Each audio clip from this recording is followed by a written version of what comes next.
questions. We've had a chance to look at this bill, and I'll just dive right in. We do have an amendment because, and want to get your side a chance to think about what we're doing. The concerns that we have are that we want to know, have a better handle on the financial note from the agencies. And so we want to get the planning processes started and then get the agency started down the path toward this end goal of what you've been working on. But the concern is that we want to give the agencies time to consider how much this is actually going to cost, so we have a better fiscal note going into next year. So we have an amendment. I'll have Natalie pass it out and explain it, and then we can discuss and see where we're at with this.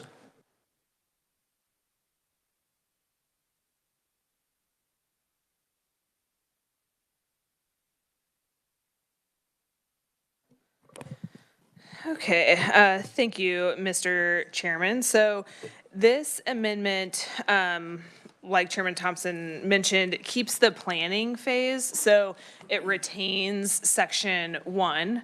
And so prior to January 1st of 2026, the Executive Chief Information Technology Officer is required to develop a plan to integrate all the executive branch IT, including cybersecurity, into the Office of Information Technology Services. It still retains the requirement that the CTO consult with each agency head when they're developing their plan. And then the Judicial Chief Information Technology Officer is still going to be required to develop an estimated project cost to provide the information technology hardware to the judicial agencies. We're striking the requirement that those employees will be required to use that state-issued information technology hardware because that's part of the planning process, since that conversion's not actually happening as part of the bill. And then they're still required to work with the executive branch CTO to develop a plan to get onto the CanWin network. And then we actually add a few more planning phases. So the executive, judicial, and legislative CTOs will have to develop a plan and estimated project costs for establishing cybersecurity programs throughout their branches that comply with those NIST standards that were required in the House version. Each officer would be required to consult with the agencies that are under their branch when they're making those plans.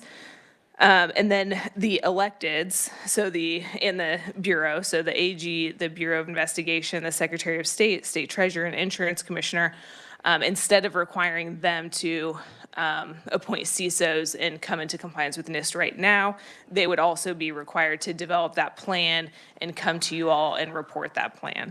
So all of that planning would still have to be reported to the Senate Standing Committee on Ways and Means and the House Standing Committee on Legislative Modernization prior to January 15th of 2026. The bill maintains the requirement that all the websites go to .gov. And then it does maintain the requirement that each of those line items be appropriated separately so you can see what money is going where. And then the rest of the bill as it exists right now is stricken because you're just getting the planning and the reporting information before you actually put any of the changes into effect. And then there is a section 2, an appropriation for the judicial branch. The judicial branch appears to need 3 FTEs to help them develop their plan. And so there's a cost associated with that. And then they requested $500,000 to help them move to the .gov domain for that transition. And that is essentially what the Senate balloon would do. And I can take any questions.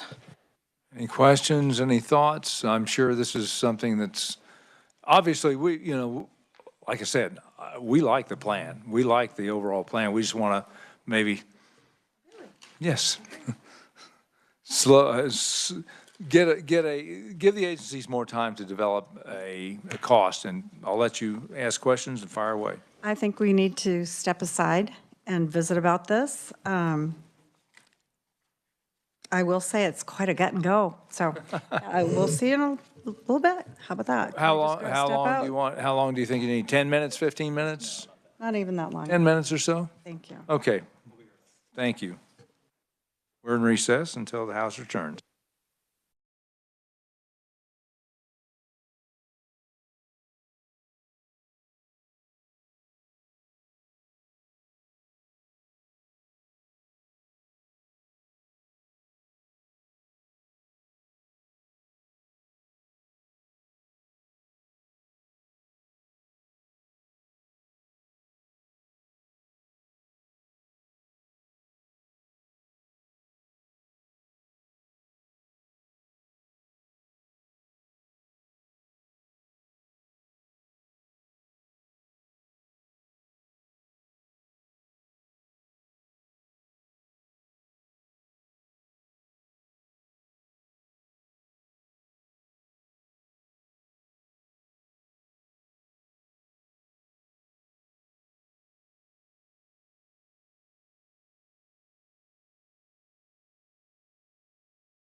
Thank you. Thank you, Mr. Chair. This is unacceptable. We have a very strong position in the House, 118 to 5. We have worked on it for 9 months. This whole thing is about a year and a half of planning, and you've taken the whole thing out. Makes no sense. We have to do a planning, you say. We have the planning in here. So this is entirely unacceptable. Our stance is that the preliminary bill with some minor amendments, we are fine with that. We understand there's some tweaking, but this is a gut and go. There is absolutely nothing left to the bill. And telling us that you want to set it into a planning, doing the whole planning area in a bubble is insulting. I'm sorry. So this is unacceptable. So bottom line is you'd like the whole bill restored. Yes, since you entirety. deleted 32 pages, 35 pages of a bill too, where we've spent months talking to every branch and working with them and trying to get something that worked for every single office. And we are pleased with what we've done. We're willing to discuss the bill. Having it completely gone is unacceptable. Natalie, with regard to that, I mean, because it does look like we're striking everything, but the bill and all the work they put in could just simply be reintroduced at the beginning of next year, and it would live for the biennium for the next 2 years. But this at least gets, our thoughts were this gets it in motion. This starts allowing the CETO to start his planning and get down the path. Is it let me ask this, is it the money issue or is it the entire language issue? Thank you, Madam Chair, Mr. Chair. I appreciate that. I think that it's all of it is really what it amounts to. So when you look at the timelines that we put into this legislation, so I've been around the legislature long enough to know that if you don't have something that's laid out as a plan on how you're going to execute it, the chances of it getting executed in future years, slim to none. Because now we have to come back and basically rework this entire piece of legislation and hope and hope that the people who are on board with us now, after this next election, are still on board with us when we try to push similar legislation. In 2016, the House passed block grant funding, trying to change the K-12 education formula. Well, that was an epic fail. It's an epic fail because we were like, oh, we'll come back, we'll fix it next year. Well, we reinstituted the exact same plan because we did not, it was after an election. We came in and, well, you know what? We'll just go back to the old plan and make tweaks to it. So because we didn't have a plan for those out years, we ended up back in the exact same situation that we were in. And so that is the reason why we're laying everything out. There's plenty of time for planning. There's plenty of time for budgeting. The money that we're appropriating is not even out until another year or two from now. And so it doesn't make any sense to gut the entire thing. And to the chair's point, 118-5. That's a very strong position, and I think we should stick to that position. Thank you, Madam Chair.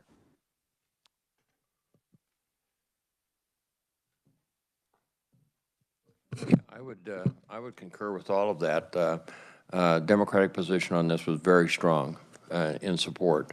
And I can't imagine how many more people we needed to meet with in order to put this together. I mean, we met with lots of people, lots of executive session, dealt with a lot of very sensitive issues, and it was a bill I highly recommended to our caucus, and they agreed with it. So, yeah, I think this is months and months of work, and it's been well thought out, and other agencies have been involved, and they've agreed with it, and I think we should stick with the original document. If you would allow the Senate side to confer for just a few minutes, we could recess and go out and come back and see where we're at here. Absolutely. Thank you. Okay.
let me ask Natalie a quick question.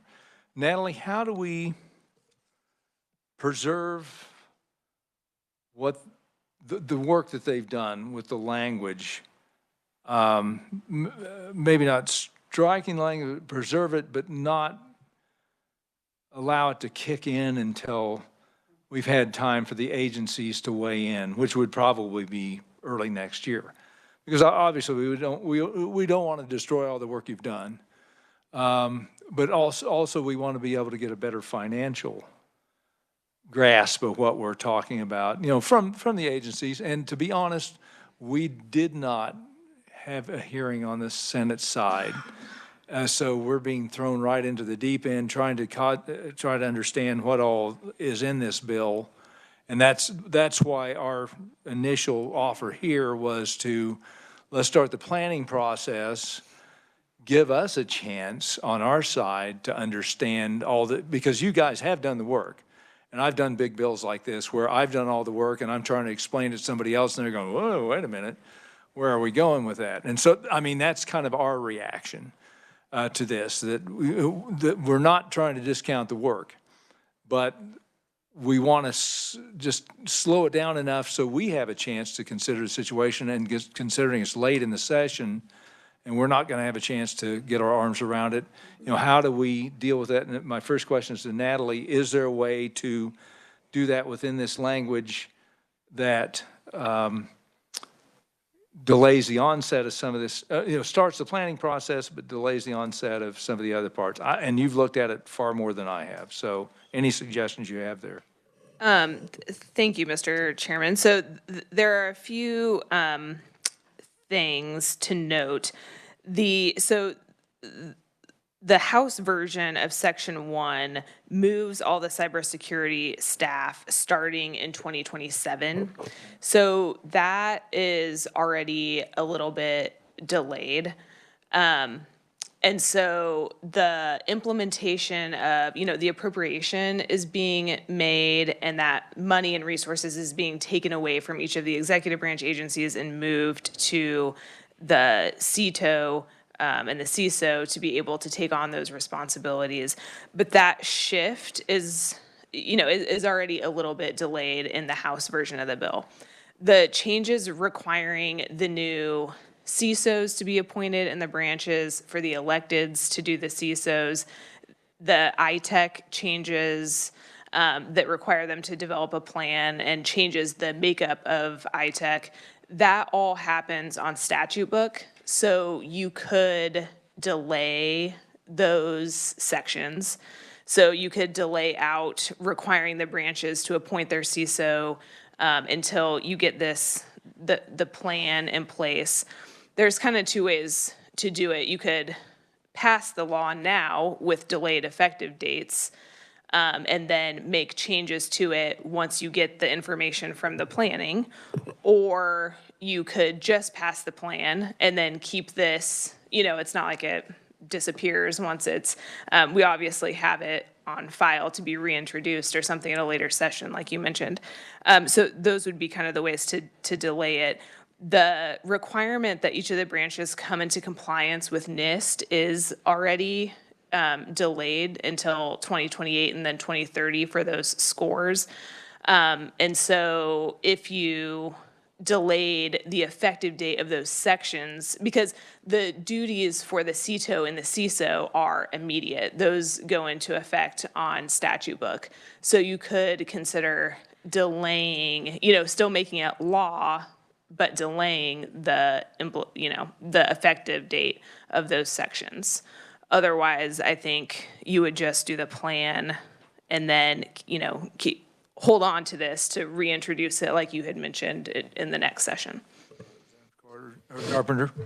Thank you, Mr. Chair. So to her point, we already have a lot of delays built into this legislation, and we have all of the interim for JCIT to study this. We have all of next session to come back and tweak as necessary.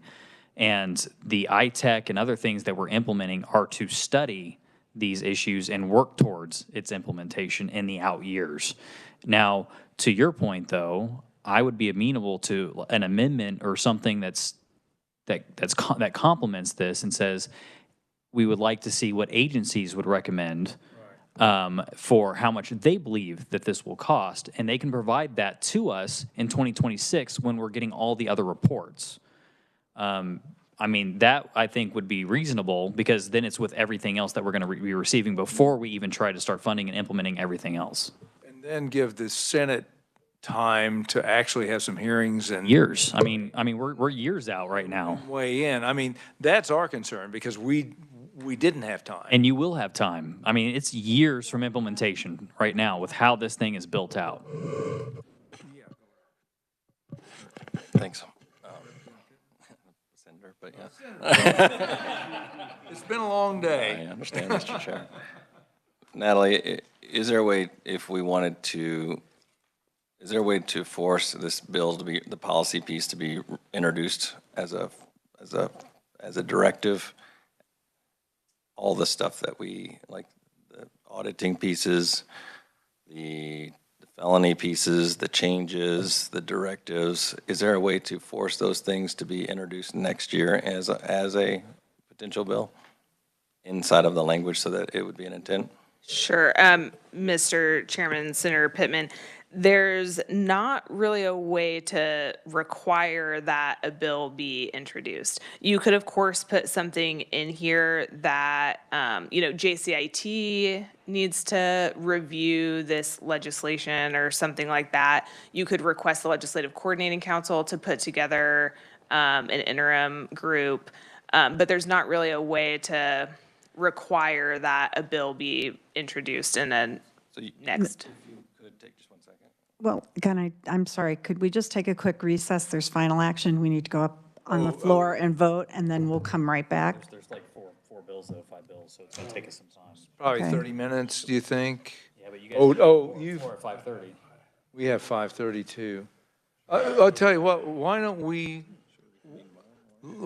try to look at a time we can convene tomorrow morning? That will give us a chance to consider the options. Obviously, this has not been adopted, and that's why this is a discussion starter. Try to get it by early afternoon tomorrow. We've got some other stuff tomorrow morning, I know, with some other conference committees. But that'll give us Can we do it time. like 8 in the morning? Would that be possible? You've got 8 might be a problem. And we're on the floor at 10, and we've got something right after that, and I've got something shortly at 1. So, what's that? 9 or 9:30 tomorrow? Are you willing to work a little later tonight when you're done on the floor? Yeah, we do have to go back and think about this.